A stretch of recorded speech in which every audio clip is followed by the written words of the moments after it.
A paz do Senhor, meus irmãos. Estamos aqui na Igreja Assembleia de Deus, Ministério do Belém, no campo de São Carlos de Ibaté, a igreja sede, presidida pelo pastor Eli Martins de Souza, presidente no campo. E louvamos a Deus, porque esse é mais um EBD em Foco para a edificação da sua vida, em nome de Jesus. Estudando o trimestre, que tem por título, o tema do trimestre é "E o Verbo se fez carne", Jesus sob o olhar do apóstolo do amor.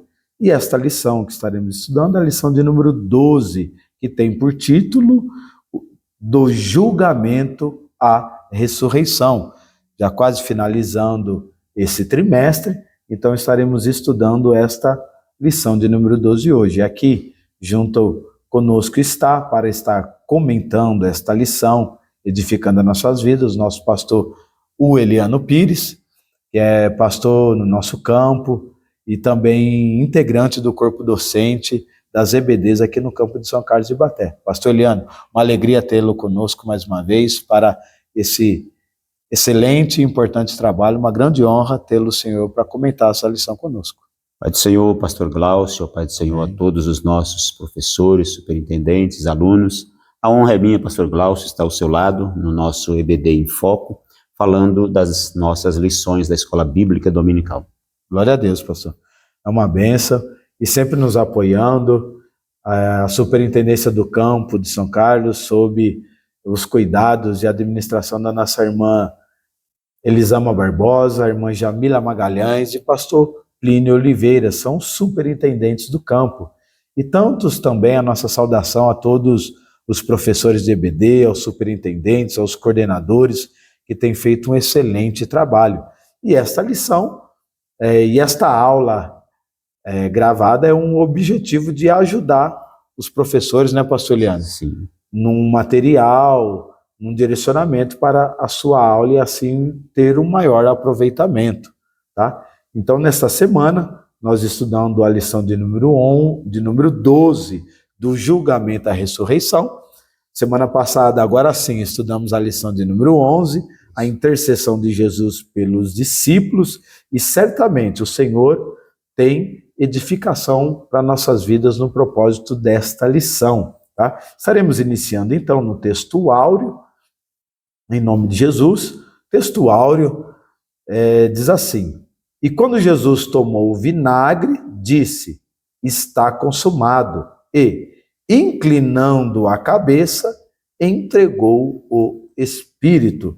Esta lição, como o título já sugere, e o texto áureo, fala do assunto mais importante, o assunto central do cristianismo, a ressurreição do Senhor Jesus e, obviamente, a nossa, daqueles que creem nele, né, pastor? Exatamente. Então nós estaremos estudando essa lição, e o texto de ouro, o versículo de ouro nesse assunto da ressurreição é: "E quando Jesus tomou o vinagre, disse: está consumado, e, inclinando a cabeça, entregou o Espírito." Evangelho de João, capítulo 19, versículo 30. Esse texto áureo, ele fala de Jesus declarando que a obra da redenção estava consumada. Essa obra da redenção, ela teve início, irmãos, no nascimento de Jesus, né, pastor? A obra da redenção, ela teve início no nascimento de Jesus, na encarnação do Verbo, e aqui, na lição de hoje, nós vamos estar vendo, como o título da lição diz, vamos estar vendo do julgamento à ressurreição do Verbo, tá? E a verdade prática diz: na cruz, Jesus triunfou sobre o pecado, e na ressurreição conquistou a vitória sobre a morte. Uma verdade prática bem intensa, bem forte, tá? Onde diz: na cruz, Jesus triunfou sobre o pecado, e na ressurreição conquistou a vitória sobre a morte. Verdade prática. Aí a leitura bíblica em classe, nosso pastor Eliano estará lendo, e nós sendo edificados em nome de Jesus. Pastor Eliano, por favor, a leitura bíblica em classe. Maravilha, pastor. A nossa leitura bíblica em classe está no Evangelho segundo João, capítulo 19, os versículos 17, 18, 28 a 30 e também o capítulo 20, dos versículos 6 ao 10. João 19:17. Elevando ele, Jesus, as costas da sua cruz, saiu para o lugar chamado Calvário, que em hebraico se chama Gólgota, onde o crucificaram, e com ele outros dois, um de cada lado, e Jesus no meio. Depois, sabendo Jesus que já todas as coisas estavam terminadas, para que a Escritura se cumprisse, disse: tenho sede. Estava, pois, ali um vaso cheio de vinagre, e encheram de vinagre uma esponja, e pondo-a num isopo, lhe a chegaram à boca. E quando Jesus tomou o vinagre, disse: está consumado. E inclinando a cabeça, entregou o Espírito. João 20, versículo 6. Chegou, pois, Simão Pedro, que o seguia, e entrou no sepulcro, e viu no chão os lençóis, e que o lençol que tinha estado sobre a sua cabeça não estava com os lençóis, mas enrolado num lugar à parte. Então entrou também o outro discípulo que chegara primeiro ao sepulcro e viu e creu, porque ainda não sabiam a Escritura, que disse que era necessário que ressuscitasse dos mortos. Tornaram, pois, os discípulos para a sua casa. Glória a Deus. Leitura bíblica em classe. Muito grato, pastor, pela excelente leitura. Essa leitura é onde está embasada, como nós dissemos aqui, o assunto central do cristianismo, a esperança de todo cristão, a ressurreição. Este assunto nesse trimestre, né, pastor, sobre a ressurreição, falamos bastante dele já, e ainda temos mais a falar, porque é um assunto profundo, intenso e de grande envergadura, né, pastor? Verdade. E até esta aula, nós temos aí 3 capítulos, 3 tópicos de assuntos que cada tópico daria uma lição específica. Verdade. De tão extenso que é o assunto. Ainda mais sobre a ressurreição, nós já falamos sobre a ressurreição na lição de número 7, né, pastor Eliano? Exatamente. Na lição de número 7, falando sobre a ressurreição, que Jesus é a ressurreição e a vida, mas ali Jesus estava sendo apresentado como a fonte da ressurreição, Sim. né, pastor? É. E agora nós vamos estar estudando sobre a ressurreição de Jesus, que é as primícias da ressurreição, como diz 1 Coríntios capítulo 15, verso 20 em diante. E esta lição, ela tem 3 objetivos, que serve, como a gente sempre diz, serve como norteadores, o direcionamento para o professor desenvolver e progredir a lição, e também para os alunos terem como um termômetro no seu grau de entendimento da lição. Então, o primeiro objetivo, descrever o contexto da prisão e condenação de Jesus, tá? Segundo objetivo, explicar o significado teológico da crucificação, morte e sepultamento de Jesus. Terceiro objetivo, incentivar os alunos a celebrarem a ressurreição de Cristo como uma vitória sobre o pecado e a morte. Esses 3 objetivos, então, servem de norteadores para o desenvolvimento da lição. E para que nós consigamos ter uma lição de bom aproveitamento, nós sempre indicamos o material de apoio, o material didático, como vai estar aparecendo aqui em cima na sua tela, o livro de apoio que nós sempre usamos, né, da lição, que tem o título da lição também, o Verbo se fez carne, Jesus sob o olhar do apóstolo do amor. Temos também a revista Ensinador Cristão, que traz um subsídio teológico muito intenso, muito profundo, e certamente vai ajudar você, meu irmão, minha irmã, a elaborar uma aula de qualidade e de fácil compreensão para os alunos. Tá? Então, que o Senhor te abençoe na sua aula, assim como o Senhor também estará abençoando nossas vidas aqui através do pastor Eliano, fazendo os comentários nos tópicos da lição. Primeiro tópico nós temos a prisão e a condenação de Jesus, com seus 3 subtópicos: a prisão, o interrogatório e a condenação. Esse aí é o primeiro tópico. O segundo tópico será a crucificação, morte e sepultamento de Jesus. Os 3 subtópicos: o caminho do Calvário, a missão foi encerrada, o sepultamento. E o terceiro tópico, a ressurreição de Jesus, o túmulo vazio, a ressurreição como base da fé cristã. Muito intenso esse terceiro tópico, né, pastor Leandro? E o Cristo ressurreto quebra a incredulidade. Pastor Eliano, então, vai estar já iniciando os seus comentários nos tópicos e certamente o Senhor abençoando em nome de Jesus. Pastor Eliano, por favor. Muito bem, pastor Glaucio.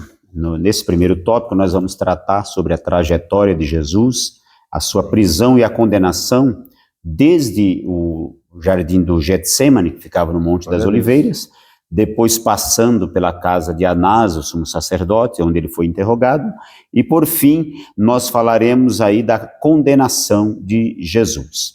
A prisão de Jesus, ela estava repleta de ilegalidades, era um julgamento de exceção. Observe que Jesus foi preso pela madrugada e lendo textos de especialistas sobre isso, a lei romana proibia que alguém fosse preso de madrugada. Sim. Teria que esperar amanhecer o dia, tanto que até hoje as legislações proíbem esse tipo de prática. A Polícia Federal, por exemplo, se ela vai cumprir o mandado de prisão, ela espera o dia amanhecer. Ela pode até estar acampada na casa de um criminoso. Sim. Mas ela não pode entrar no lar, mesmo com a ordem judicial, durante a noite. Ela Sim. não pode entrar, por exemplo, num templo religioso. Se tiver que prender alguém, tem que esperar acabar o culto. Então essa prisão, ela já começa ilegal por aí. Ele foi preso no jardim e de madrugada. Também as leis judaicas.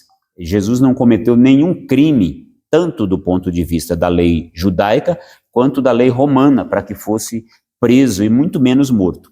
Então ele foi preso às pressas na madrugada da sexta-feira, sem ter cometido crime algum.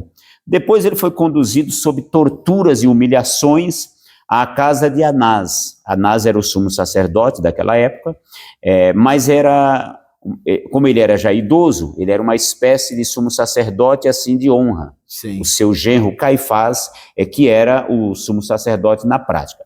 E ali na casa de Caifás, Pedro negou a Jesus. Pedro seguiu Jesus ali no horto. Quando Jesus foi preso, Pedro sacou a espada e cortou a orelha de Malco, o servo, um dos servos que estavam ali. Mas Jesus disse para ele: põe a tua espada na bainha, pois eu não beberei o cálice que o meu pai me dá, e curou a espada a orelha do servo, do Malco. E aí, naquele ambiente, eles perguntaram, Jesus perguntou para os soldados que vieram armados, com espadas, com cacetetes: a quem buscais? E eles disseram: a Jesus Nazareno. E Jesus disse para eles: sou eu. Com esta expressão, sou eu, que remete ao eu sou do Antigo Testamento, uma identificação divina, imediatamente todos os soldados caíram por terra. Isso ocorreu por 3 vezes. E aí Jesus disse para eles: se sou eu a quem buscais, deixai estes ir. E os discípulos fugiram, ficou somente Pedro acompanhando de longe. Chegando na casa do sumo sacerdote, Pedro acompanhando de longe, João, ele conhecia o sumo sacerdote e ele estava dentro da sala, tinha amizade ali. Mas Pedro ficava de fora, olhando de longe, e alguém viu Pedro ali e disse: você também era um dos discípulos dele. E ele disse: não, eu não. E aí veio uma criada e disse: não, você também era um deles. Não, eu não. E aí veio um outro e disse: como não? Eu te vi lá no jardim com ele. E aí Pedro começou a praguejar. Então, cumprindo ali a profecia de Jesus, ele negou Jesus por 3 vezes. Mas Caifás interrogou Jesus ali, num interrogatório já combinado, parecendo certos julgamentos que se tem na atualidade, de um certo tribunal aí autoritário, que interroga as pessoas ameaçando prender a família, uma série de coisas. Então esse julgamento, esse interrogatório de Jesus foi nesse naipe também.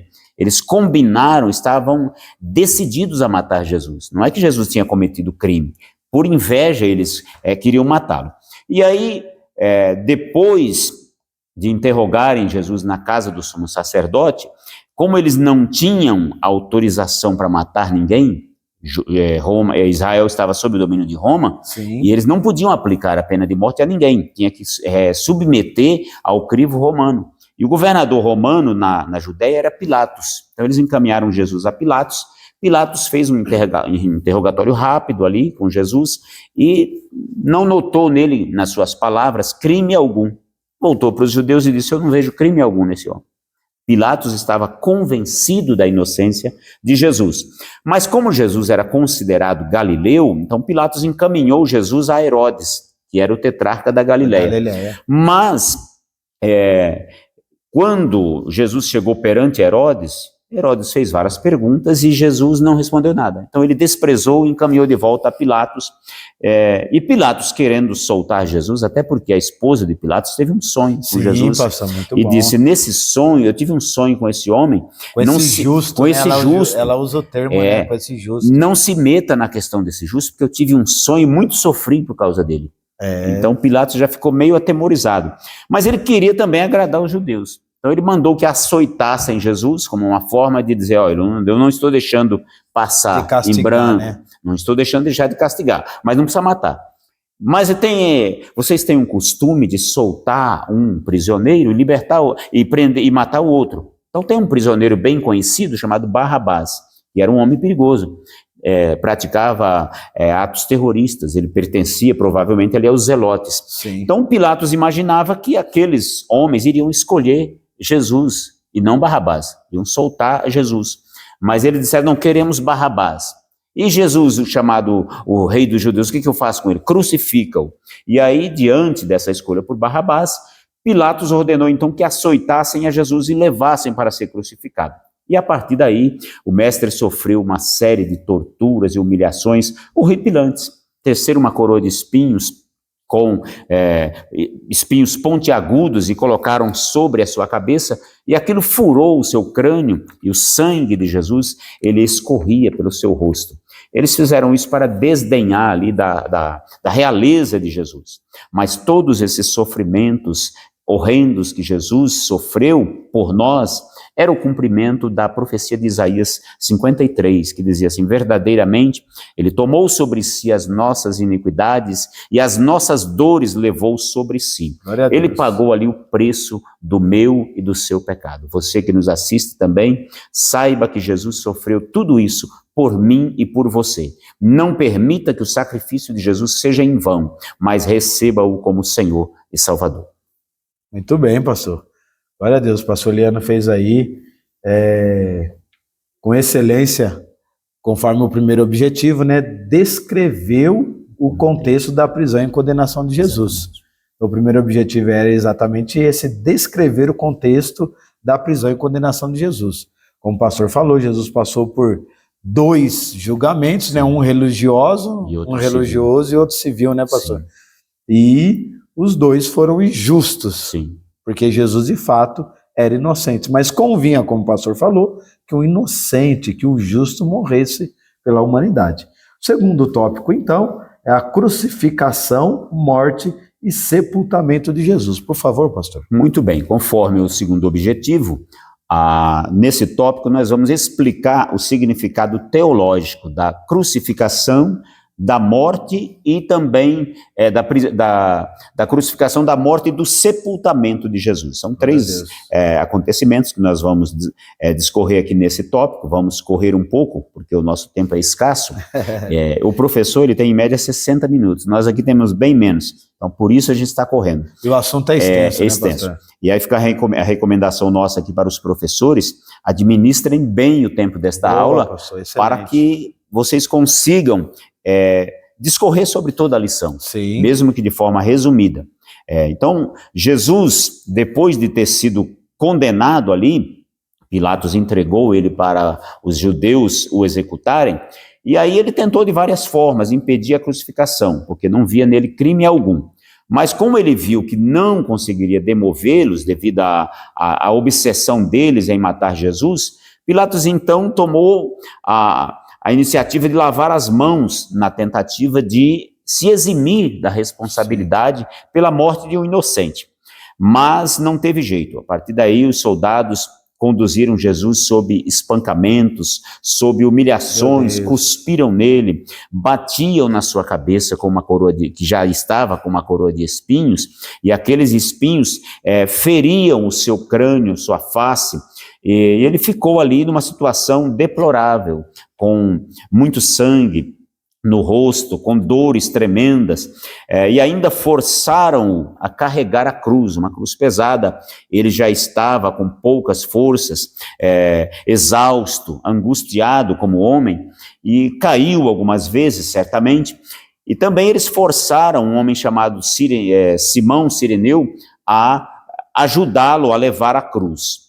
Então, irmãos, a crucificação de Jesus, ela se deu num lugar chamado em aramaico de Gólgota. Esse lugar, ele era chamado de lugar da caveira. Sim. Gólgota é uma expressão que significa lugar da caveira. Por que lugar da caveira? Porque aquele monte, ele tinha o formato de uma caveira. Então, de um crânio ou de uma caveira. Calvário, nós falamos Calvário, que é a transliteração da palavra latina Calvária, que significa também crânio ou caveira. Então, quando você ouve falar em Gólgota ou Calvário, é a mesma coisa, é o mesmo lugar. Só que Gólgota é aramaico e Calvário é latino. É uma palavra portuguesa hoje, mas que veio do latim Calvaria. Significa também crânio ou caveira. Forçaram Jesus a levar a cruz até esse local. E ali crucificaram o mestre no meio de dois criminosos de alta periculosidade. Cumprindo também a profecia de Isaías 53:12, que diz que ele foi contado com os transgressores.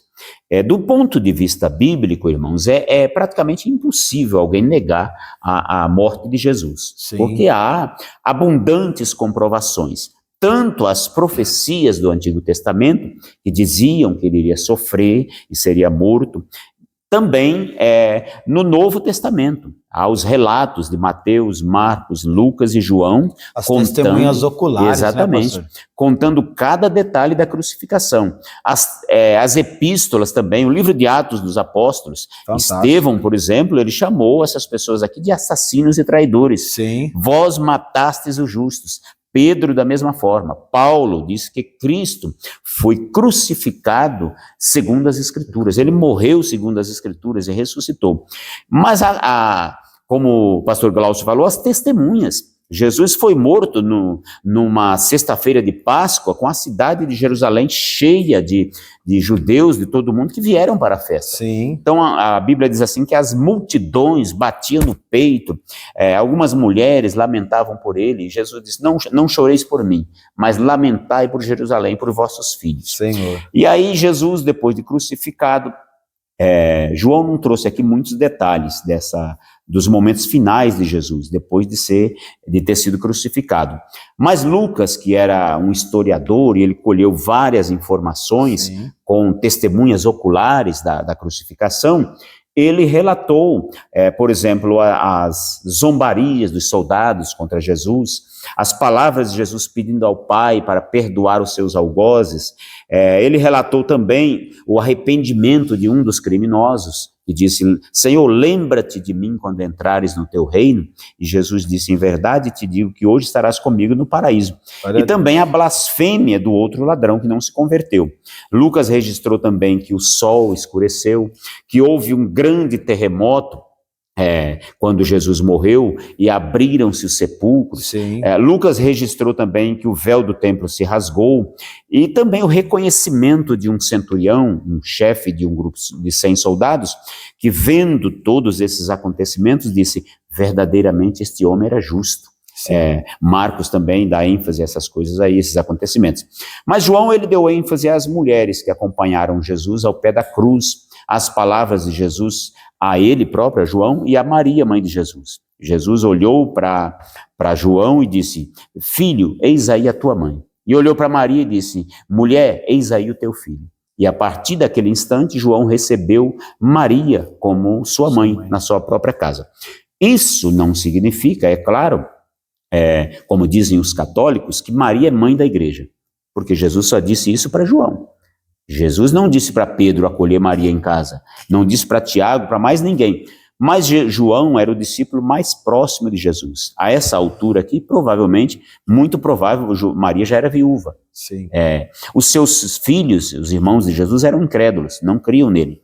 Então Jesus preocupou-se com a sua mãe e pediu que João a recebesse.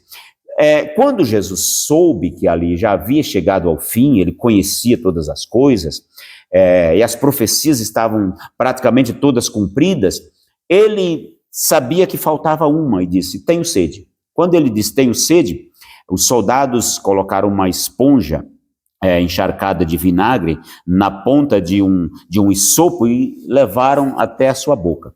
E aí ele, provando o vinagre, ele disse uma palavra grega, tetelestai, que significa está consumado ou está completado, concluída a obra. Ali Jesus estava concluindo a sua missão de entregar-se ao Pai em sacrifício por nós. A missão estava completada. Mateus, apenas um detalhe aqui, Mateus diz que Jesus não quis beber o vinagre, mas João diz que ele bebeu.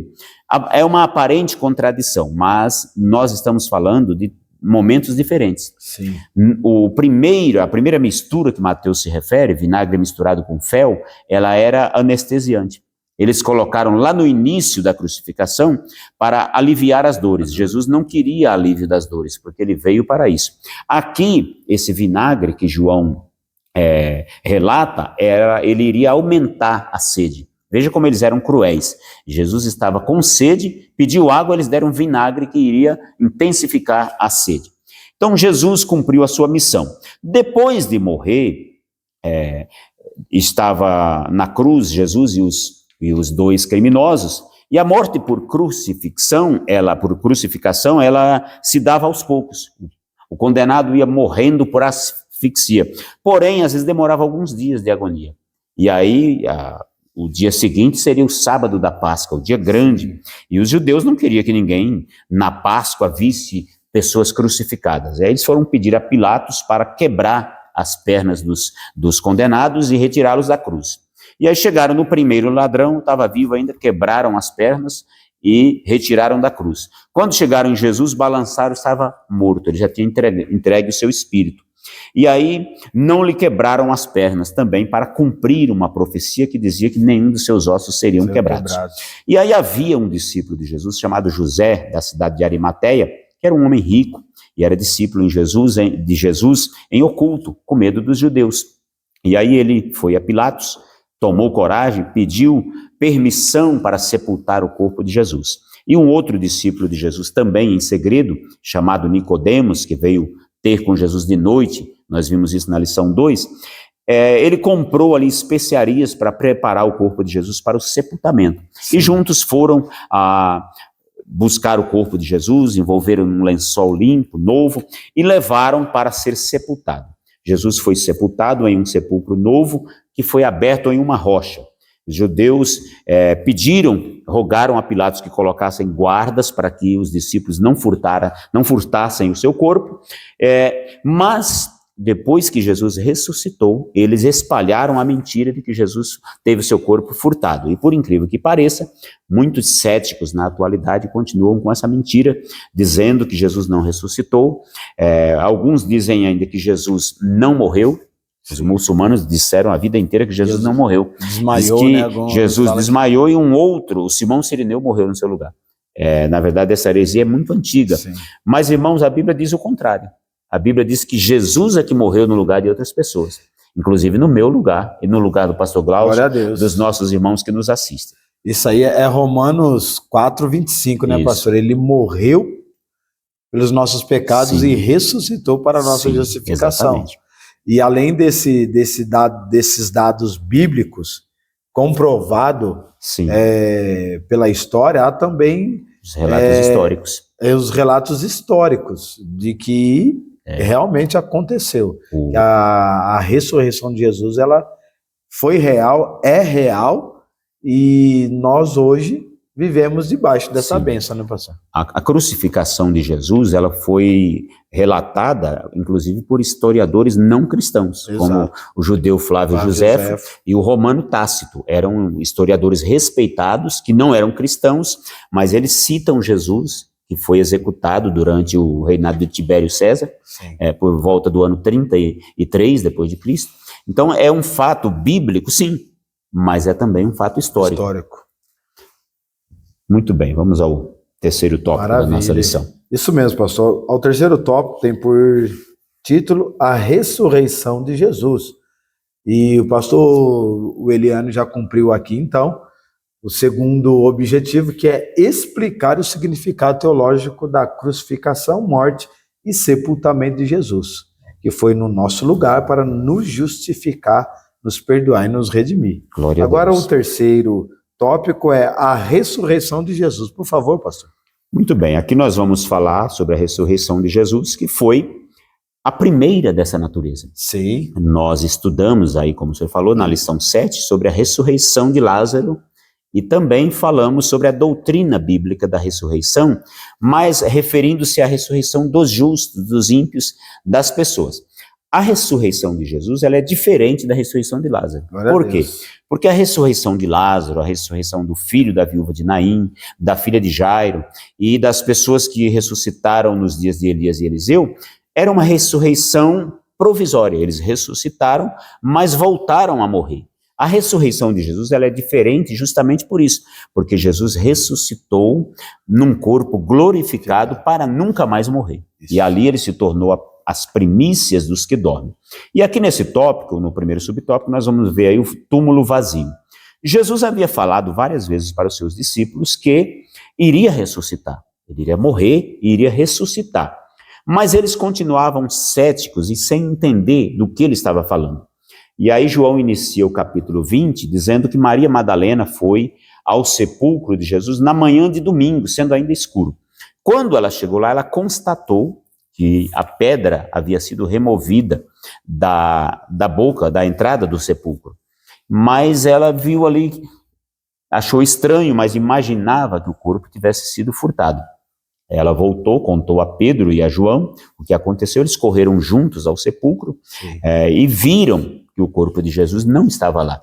Mas notaram que o lenço que estivera sobre a cabeça de Jesus estava em outro lugar à parte, como se alguém cuidadosamente tivesse tirado e colocado ali. Então ela voltando do sepulcro, Jesus apareceu a ela. O relato de João, ele não entra em muitos detalhes, mas Marcos e Lucas registraram que Maria Madalena, ela foi ao sepulcro na companhia de Maria, que era mãe de Tiago, o menor, e Salomé. Sim. Elas compraram especiarias para irem ungir o corpo de Jesus, sendo já o dia da ressurreição. Ou seja, elas não esperavam que ele fosse ressuscitar. E elas constataram que Jesus ressuscitou. Enquanto elas estavam saindo do sepulcro, atemorizadas, apareceram 2 homens de vestes resplandecentes e perguntaram para elas o seguinte: por que buscais o vivente entre os mortos? Ele não está aqui, mas já ressuscitou, como havia dito. Glória e aqui, a Deus. pastor Glaucio, eu vejo uma grande diferença entre o cristianismo e outras religiões. Se nós formos a Meca, na Arábia Saudita, lá está a tumba de Muhammad, que era o fundador do islamismo. Se nós formos a outras cidades do mundo, onde viveu Buda, onde viveu Confúcio, o sepulcro deles está lá. Mas se nós formos a Jerusalém, lá o sepulcro de Jesus está vazio. E está escrito lá, ele não está aqui, pois já ressuscitou. Aleluia. Jesus ressuscitou e está vivo para todo sempre. E aqui o comentarista nos mostra que a ressurreição é a base da fé cristã. Por quê? Porque sem ressurreição não há cristianismo. Porque a esperança do cristão não é nessa vida, é na vida eterna. E Paulo, escrevendo aos Coríntios, ele disse: se Cristo não ressuscitou, se os mortos não ressuscitam, então Cristo não ressuscitou. E se Cristo não ressuscitou, é vã a vossa fé e ainda permaneceis nos vossos pecados. E o terceiro subtópico, para nós concluirmos, diz que o Cristo ressurreto, ele quebra a incredulidade. Várias pessoas viram Jesus ressuscitado. Sim. Nós vamos falar disso na próxima lição. Mas as pessoas que viram nunca mais foram os mesmos. Glória a Deus. Tomé, que duvidou algumas vezes de algumas coisas referentes a Jesus, inclusive da própria ressurreição, as pessoas criticam Tomé, mas ele foi sincero. Ele só disse assim: eu só creio se eu colocar o meu dedo no sinal dos cravos e a minha mão no local do ferimento do seu lado. Mas quando Jesus ressuscitou, apareceu os discípulos disseram para ele: nós vimos o Senhor. Ele falou: eu não creio. Quando Jesus, 8 dias de novo, apareceu, 8 dias após, chegou para ele sem ninguém falar nada, para Tomé, e disse: coloca aqui o seu dedo, coloca a sua mão aqui e vê as minhas mãos e os meus pés, e não seja incrédulo, mas crente. Tomé, então, disse: Senhor meu e Deus meu. Ele reconheceu a divindade de Jesus. Da mesma forma, Pedro, os discípulos no caminho de Emaús, quando viram Jesus ressuscitados, a incredulidade foi quebrada. Também Saulo, o grande perseguidor da igreja, quando ele viu Jesus ressuscitado, ele disse: Senhor, que queres que eu te faça? E a partir daquele momento, ele entregou sua vida completamente a Deus. A direção da vida de Paulo estava com Jesus. E ele disse: não sou mais eu que vivo, mas Cristo vive em mim. Amém? Deus abençoe os irmãos. Glória a Deus. Pastor Eliano correu bastante, né, pastor? É um assunto profundo, gostoso de falar e que aquece a nossa alma. Glória a Deus. E eu gosto de falar sobre a ressurreição de Jesus, pastor. Eu gosto de usar o termo assim: a ressurreição de Jesus, ela é a prova de que a oferta para pagar os nossos pecados foi aceita. Exatamente. Então a ressurreição de Cristo é a prova de que Deus te ama e quer restaurar a sua vida, tá? Embora é uma aula bíblica, é uma lição de EBD, esse é o objetivo EBD em Foco, mas o Senhor, ele também usa desse momento para fortalecer a tua alma, para te levar a essa comunhão, essa intimidade com ele, tá? A síntese, por favor, pastor, a síntese do tópico de número 3, a síntese do tópico de número 3, ela traz um assunto bastante interessante. Ela diz assim, ó: a ressurreição de Jesus, evidenciada pelo túmulo vazio, como o senhor mencionou, né, é a base da fé cristã e transforma a incredulidade em convicção. Então essa é a nossa certeza, porque o Senhor ressuscitou e está vivo. O terceiro tópico ele não é nem tanto para descrever a ressurreição, mas o comentarista diz que é para nós incentivarmos os nossos alunos a celebrar a ressurreição. A ressurreição é um fato inconteste. Jesus ressuscitou, o seu túmulo está vazio, ele foi visto, Paulo diz, por mais de 500 pessoas, dos quais a maioria ainda estava vivo quando Paulo escreveu aquilo. Então é um fato inconteste. Então hoje nós somos convidados a celebrar a ressurreição de Jesus. Glória a Deus. É por isso que fala, né, que Cristo é a nossa Páscoa e ele foi crucificado por nós, foi sacrificado por nós. Então essa é a nossa celebração, enquanto muitos comemoram a Páscoa de um outro sentido, mas o sentido real da Páscoa é isto: é nós celebrarmos o sacrifício de Cristo por nós na cruz, porque ele se sacrificou provando o seu amor para conosco e nos justificando de todo pecado. E a conclusão, pastor, diz assim: a ressurreição do Senhor é o evento mais significativo do Novo Testamento. Este acontecimento concretiza a nossa esperança na ressurreição do corpo, tal como está expresso no Credo Apostólico, um importante documento da tradição cristã. Creio na ressurreição da carne.